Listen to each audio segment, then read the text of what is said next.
चलिए बात एक और अहम खबर की कर लेते हैं। भारतीय रक्षा मंत्रालय की एनुअल रिपोर्ट में चीन की एक एक करतूत का पर्दाफाश किया गया है। इस वार्षिक रिपोर्ट के जरिए भारत ने न सिर्फ चीन को बिना किसी लाग लपेट उसकी गलतियां बताई हैं, बल्कि हमारे जवानों की शौर्य गाथा भी बयां की है।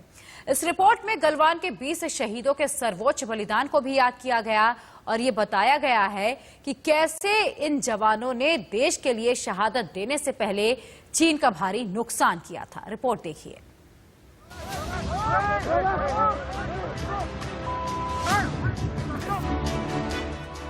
रक्षा मंत्रालय की वार्षिक रिपोर्ट में चीन का कच्चा चिट्ठा।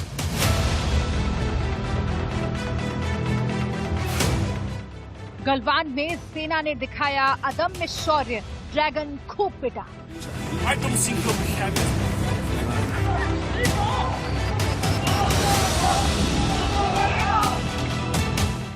हर दुश्मन का होगा ऐसा ही हाल, सेना हर पल तैयार।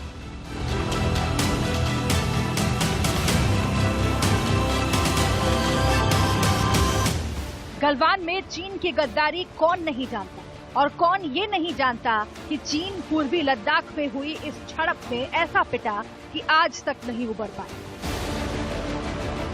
चीन के चित होने का कच्चा चिट्ठा एक बार फिर सामने आ गया है। रक्षा मंत्रालय ने वार्षिक रिपोर्ट जारी की है, जिसमें साफ कहा गया है कि पिछले साल 15 जून को LAC पर चीन ने जो गुस्ताखी की थी, उसके लिए सिर्फ और सिर्फ चीन जिम्मेदार है।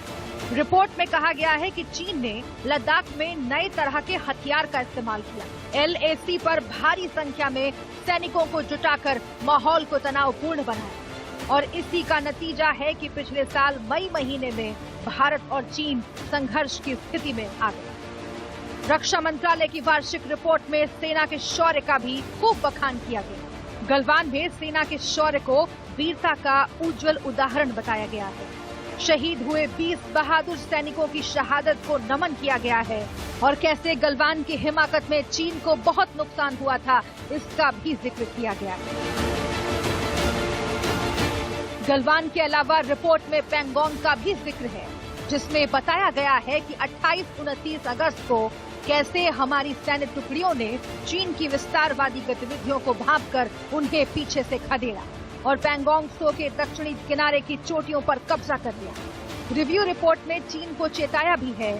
साफ कहा गया है कि सीमा पर चीन ने अगर कोई चालबाजी यानी एक तरफा कार्रवाई की तो उसे बर्दाश्त नहीं किया जाएगा, और अपनी संप्रभुता और क्षेत्रीय अखंडता के लिए भारत कड़े कदम उठाने से पीछे नहीं हटेगा। मंत्रालय की ईयर एंड रिव्यू में पूर्वी लद्दाख में चीन की हरकतों को उजागर किया गया है।